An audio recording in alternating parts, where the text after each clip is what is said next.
Salut à tous, je vous souhaite la bienvenue sur la chaîne Histoire vraie de crime. Aujourd'hui, je vais vous emmener dans un dossier qui a bouleversé toute une communauté, où la frontière entre l'innocence supposée d'une adolescente adoptée et la réalité brutale d'un acte criminel a secoué les esprits. Nous allons parler d'un drame survenu le 13 février 2019 dans la ville paisible de Burlington, dans l'État du Vermont. L'affaire concerne la mort violente de Christopher Foster et la tentative de meurtre de Sarah Foster, son épouse, ainsi que les circonstances effroyables entourant leur fille adoptive, Madison Grace Foster. Avant de plonger dans l'histoire, je vous invite à laisser un like et à vous abonner à ma chaîne. Ça m'encourage énormément. Dès le premier regard, personne n'aurait pu imaginer que Christopher et Sarah Foster traversaient la moindre difficulté. Lui, âgé de 42 ans, travaillait comme commerçant dans le secteur automobile et jouissait d'une solide réputation dans son quartier. Grand, athlétique, toujours prompt à aider un voisin, il était apprécié de tous, au point que certains habitants le surnommaient même le pilier du quartier. Sarah, de 2 ans sa cadette, enseignait dans une école primaire de la région. Connue pour son sourire bienveillant et son attitude chaleureuse envers les enfants, elle incarnait à merveille l'image de la mère de famille dévouée. Leur couple semblait stable, comblé, et on les voyait régulièrement ensemble, dans les réunions de parents d'élèves ou dans les événements caritatifs locaux. Pendant longtemps, Christopher et Sarah avaient envisagé d'agrandir leur famille, mais diverses difficultés médicales avaient mis un frein à leur projet. Finalement, ils prirent la décision d'adopter. C'est ainsi que Madison entra dans leur vie, peu après son 15e anniversaire. Au départ, ils savaient peu de choses de son histoire, sinon qu'elle avait passé sa petite enfance dans un orphelinat et qu'elle avait été déplacée de plusieurs foyers provisoires avant d'être officiellement adoptée par les Foster. Selon la maigre documentation qui leur fut fournie, les parents biologiques de Madison étaient introuvables. Elle avait, disait-on, survécu à un parcours difficile et avait grand besoin d'un cadre familial chaleureux. À son arrivée, Madison se révéla très discrète. Jeune adolescente à la silhouette frêle, visage encadré par de longs cheveux clairs, elle ne parlait presque pas. Ses yeux bleus semblaient constamment en éveil, comme si elle observait tout ce qui l'entourait, avec une curiosité froide, presque scientifique. Bien qu'elle eût de bons résultats à l'école et ne présentât pas de problèmes disciplinaires évidents, elle demeurait en retrait, fuyant tout contact prolongé. Christopher et Sarah, avec tout l'amour dont ils disposaient, tâchèrent de la mettre à l'aise, lui offrirent un cocon familial et l'inscrivirent à des activités extrascolaires, espérant qu'elle se lierait d'amitié avec d'autres jeunes de son âge. Pendant près de 2 ans, il ne se produisit rien qui laissait présager la tragédie du 13 février 2019. Les Foster continuaient de présenter cette image unie, et Madison poursuivait ses études sans encombre. Le soir des faits, les voisins ont été tirés de leur sommeil par un vacarme, et, peu après, le hurlement des sirènes retentit dans la rue où habitaient Christopher et Sarah. Les premiers secours et la police, dépêchés sur place, furent confrontés à une scène insoutenable. Christopher gisait dans la cuisine, frappé à plusieurs reprises par ce qui semblait être un couteau de taille moyenne. Tout indiquait qu'il était déjà décédé depuis quelques minutes, lorsque les ambulanciers arrivèrent. À quelques pas de là, dans le salon, Sarah, encore consciente, présentait de multiples blessures au niveau de l'abdomen. Les traces de sang et les meubles renversés laissaient deviner un combat violent. Quant à Madison, elle se trouvait dans sa chambre, en pyjama parfaitement propre, le visage fermé et les mains crispées. Elle déclara aux policiers, d'une voix presque inaudible, qu'un intrus masqué s'était introduit dans la maison, avait agressé ses parents et s'était enfui par la porte arrière. Cette version, bien que plausible à première vue, intrigua rapidement les enquêteurs. L'inspecteur principal, un homme d'âge mûr qui avait résolu de nombreux dossiers complexes, se présenta sur les lieux accompagné d'un collègue plus jeune, mais tout aussi déterminé à comprendre la vérité. Ensemble, ils commencèrent par sécuriser la maison, cherchant la moindre trace d'effraction. Il n'y en avait aucune à la porte d'entrée, ni ailleurs. Les fenêtres étaient toutes intactes et la porte du garage, verrouillée de l'intérieur. Dès lors, le scénario du cambrioleur masqué, qui s'enfuit discrètement, commença à vaciller. Tandis que la police scientifique examinait chaque centimètre de la maison, le personnel médical s'occupait de Sarah, la transportant à l'hôpital en urgence. Ses blessures étaient graves, mais elle était consciente au moment de son départ et aurait, si elle survivait, un témoignage potentiellement crucial. Entre-temps, Madison fut conduite à la station de police pour être entendue en qualité de témoin. On lui proposa la présence d'un avocat, commis d'office, mais elle refusa d'un hochement de tête stoïque, répétant calmement qu'elle avait tout dit. Un homme masqué avait surgi, poignardé ses parents, puis disparu dans la nuit. Cependant, l'équipe de l'inspecteur principal revint peu après avec des découvertes qui contredisaient ce récit. Un couteau taché de sang avait été retrouvé dans le panier à linge sale, soigneusement enroulé dans un torchon. L'objet, vraisemblablement l'arme du crime, portait non seulement l'ADN de Christopher et de Sarah, mais aussi celui de Madison. De plus, le manche présentait de multiples empreintes correspondant à ses doigts. Pourquoi une adolescente prise au dépourvu par un intrus se serait-elle débarrassée de l'arme dans un tel endroit, alors qu'il aurait suffi au prétendu agresseur de l'emporter en fuyant? Les incohérences s'accumulaient. Afin de comprendre la personnalité de Madison, les enquêteurs interrogèrent divers enseignants du lycée local. Certains la décrivaient comme une élève sérieuse, parfois trop silencieuse, parfois regardant fixement ses camarades, sans jamais leur adresser la parole. Une des professeurs de sciences se rappelait néanmoins qu'elle s'était inquiétée un jour en découvrant des croquis macabres dans le carnet d'exercice de Madison, dessinant des scènes de violence. La direction n'ayant pas jugé ces croquis menaçants, aucun signalement officiel n'avait été fait. Plusieurs voisins rapportèrent qu'ils avaient vu Madison rôder tard le soir dans le jardin familial, comme si elle surveillait la maison. Mais personne n'avait jusqu'alors perçu dans cette adolescente menue et flegmatique la moindre trace d'agressivité ou de danger imminent. Au fil de l'enquête, l'hôpital informa la police que Sarah avait survécu à ses blessures, même si son état restait critique. Tout espoir de l'entendre immédiatement s'évanouit. Elle subit plusieurs interventions chirurgicales et passa de longs jours dans un état de semi-conscience. L'inspecteur principal, de son côté, continua de fouiller tous les aspects de la vie de la famille, cherchant à savoir si quelqu'un d'autre aurait pu vouloir s'attaquer à Christopher et Sarah. Peut-être un différent professionnel de Christopher, un parent éloigné en conflit avec la famille, des tensions avec un voisin jaloux. Les enquêteurs interrogèrent des connaissances du couple, un collègue de bureau du père qui l'avait vu la veille sans détecter le moindre signe de trouble, puis un ami de Sarah qui affirma qu'elle ne lui avait jamais confié de problème inquiétant.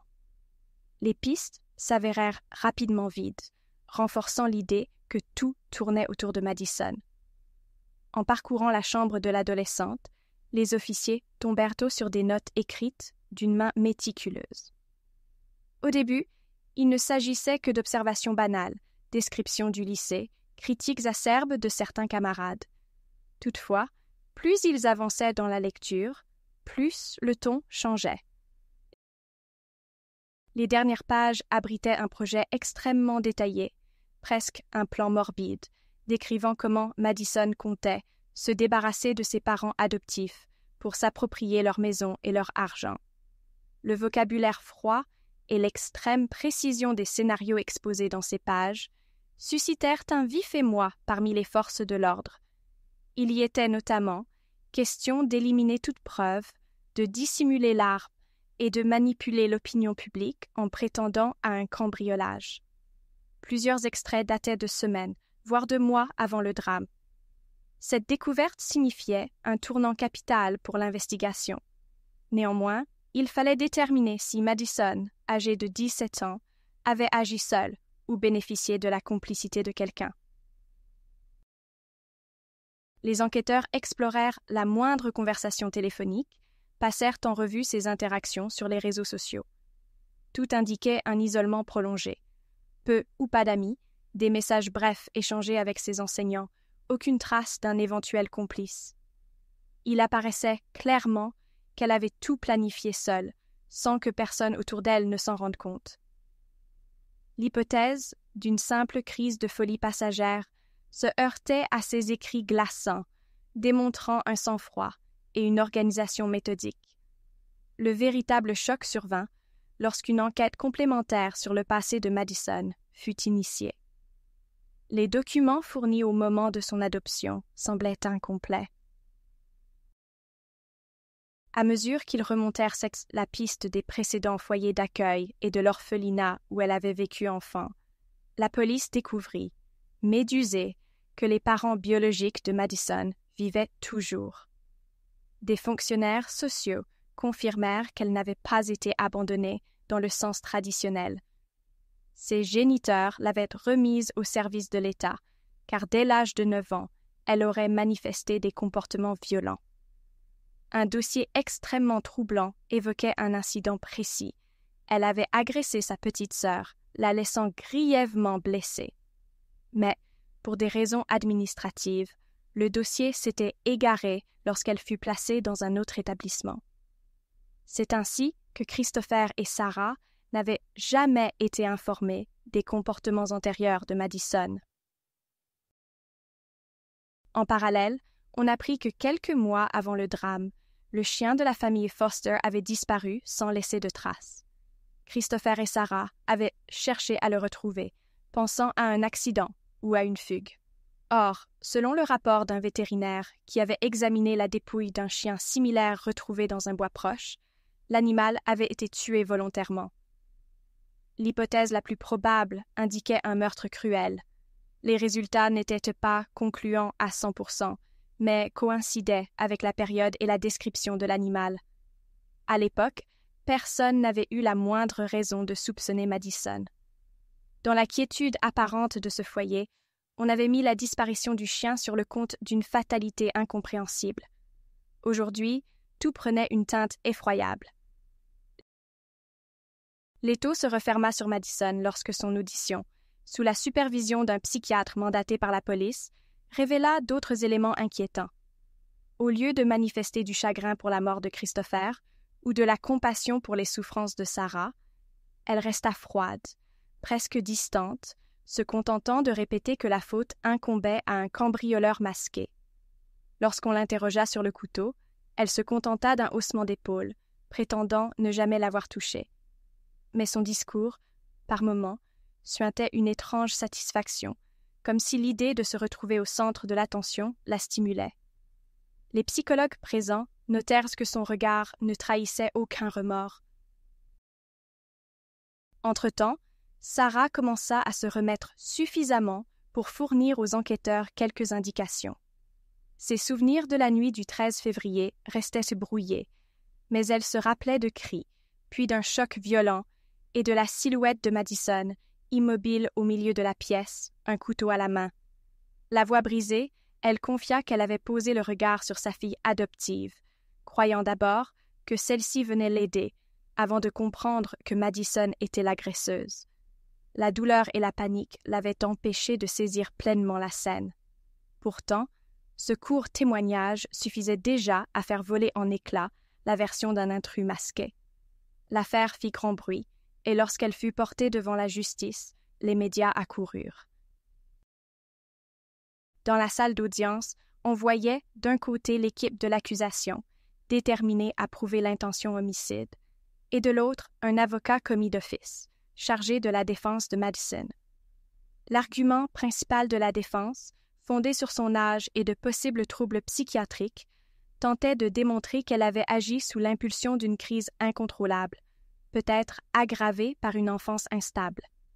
L'accusation, au contraire, présenta le journal macabre de la jeune fille, son potentiel mobile d'hériter des biens familiaux, ainsi que son absence totale de remords. Les experts en psychiatrie défilaient à la barre, certains évoquant des traits de personnalité antisociale ou psychopathe chez Madison. À l'audience, Sarah, encore affaiblie, parut pour témoigner. Son récit simple, poignant, décrivit l'horreur de la nuit fatidique. Elle s'effondra en larmes en évoquant Christopher, en rappelant combien il s'était battu pour adopter Madison, la femme de son entourage, retenant difficilement ses pleurs devant le deuil effroyable. Dans ce climat de tension, Madison resta de marbre. Ni pleurs, ni cris, ni signe de culpabilité. Son regard semblait même parfois fixer la procureure avec une hostilité voilée, comme si toute cette mise en scène judiciaire ne la concernait qu'indirectement. Malgré son jeune âge, il fut décidé de juger Madison comme une adulte, étant donné la gravité de l'affaire, la préméditation apparente et l'extrême violence du crime. Les jurés, horrifiés par le comportement de l'adolescente et convaincus par l'ensemble des preuves, n'eurent pas besoin de beaucoup de temps pour rendre leur verdict, coupable de meurtre avec préméditation et de tentative de meurtre sur Sarah Foster. La sentence tomba quelques jours plus tard. La réclusion à perpétuité sans possibilité de libération conditionnelle. Aux États-Unis, cette peine symbolise le fait que la société considère l'accusée comme dangereuse et irrécupérable. Jusqu'au bout, Madison refusa de reconnaître sa culpabilité, répétant qu'elle avait été piégée, et ne montra pas la moindre trace de remords. L'onde de choc provoquée par l'affaire fut considérable. Les familles du voisinage, jusque-là si paisibles, prirent conscience à quel point la vérité pouvait se dissimuler derrière les murs d'une maison apparemment modèle. Burlington, réputé pour sa sérénité, se vit placé sous les projecteurs médiatiques nationaux. De multiples débats s'ouvrirent sur les procédures d'adoption, la nécessité d'une meilleure transparence dans la transmission des antécédents psychologiques des enfants adoptables et l'accompagnement psychologique des familles qui recueillent ces mineurs au passé parfois traumatisant. Christopher laissait derrière lui non seulement sa femme, mais aussi des parents et des collègues qui n'avaient jamais perçu le moindre signe d'alerte. Sarah, elle, endura une longue convalescence, marquée par la douleur physique et la déchirure psychologique d'avoir survécu à l'attaque de sa propre fille adoptive. Au fil des mois, Sarah fonda une organisation à but non lucratif afin de sensibiliser les futures familles adoptives à l'importance de connaître les parcours complets des enfants qu'elles accueillent. L'objectif était de favoriser des examens psychologiques approfondis, ainsi qu'une meilleure coordination avec les organismes sociaux. Elle voulait éviter que d'autres parents ne traversent le cauchemar qui fut le sien, et que des adolescents perturbés ne soient laissés sans soutien spécialisé. La médiatisation de l'affaire attira des soutiens et des financements. Petit à petit, la Fondation gagna en visibilité et put aider plusieurs familles aux prises avec des problèmes d'adoption mal documentés. Pour Sarah, cette initiative devint un moyen de transformer son chagrin en quelque chose d'utile, offrant au moins la perspective d'une prévention pour autrui. Aujourd'hui encore, le nom de Madison Grace Foster demeure tristement associé à une forme de tromperie glaciale, où la douceur supposée d'une adolescente se révéla n'être qu'un masque. Son histoire a suscité nombre de questions éthiques, interrogeant sur notre capacité à dépister certaines personnalités dangereuses et à protéger ceux qui veulent simplement donner de l'amour à un enfant. Si le dossier est classé, le traumatisme laisse des traces durables dans les mémoires.